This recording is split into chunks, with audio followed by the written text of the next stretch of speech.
This is the Randi Rhodes Show on 960 KNEW and online at 960KNEW.com. Happy Friday, it's me, a non-essential employee giving you essential BS with BS News for this 11th of October 2013, and away we go. Dateline, shut show.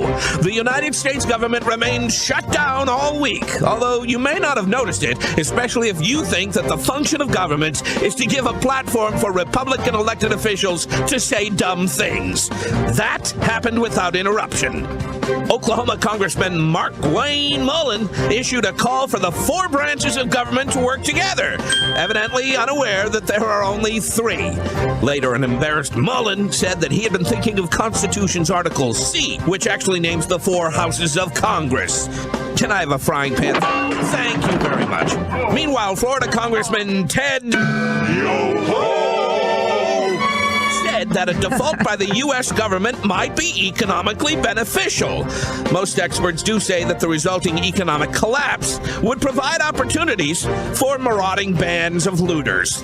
On Thursday, President Obama and House Republicans failed to reach agreement on a 6-week extension of the debt ceiling.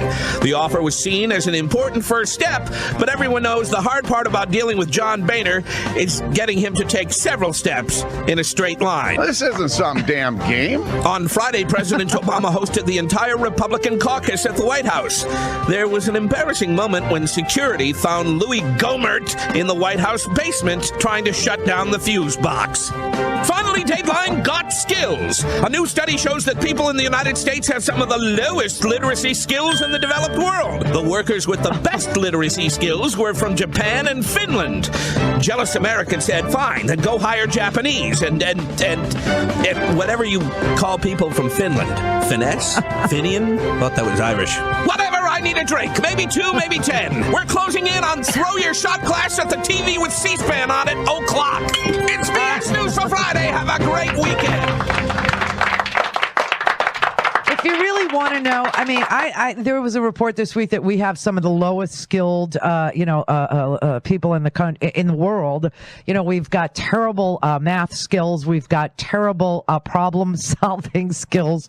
You know, critical thinking has gone out the window, and America is suffering from a lack of skills in the population. So, and this is what it brings. It brings lunatics to the fore and makes people feel comfortable because that person, let me ask you, you ever find yourself doing this? Because I find myself doing this more and more. You ever talk to somebody who, tries to engage you in a conversation about how terrible things are, the government, whatever, and it's awful. And then they start to, spew this crazy stuff that you don't even know, like, where did you get this information kind of thing? You ever find yourself saying, yeah, I don't understand it either, just to get the hell out of there?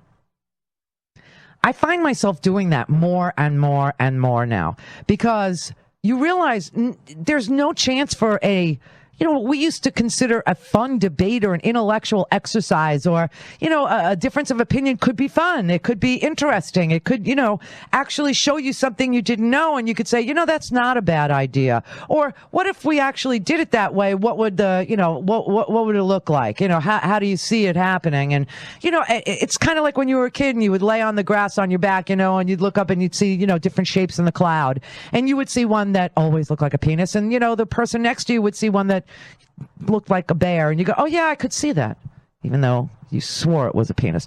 Do you know what I mean? It's like talking could shape your view of things. Well, no more. Now, every time I run into somebody who is politically opposed, they have a whole different reality. They have a whole different set of facts. They have no math, none whatsoever.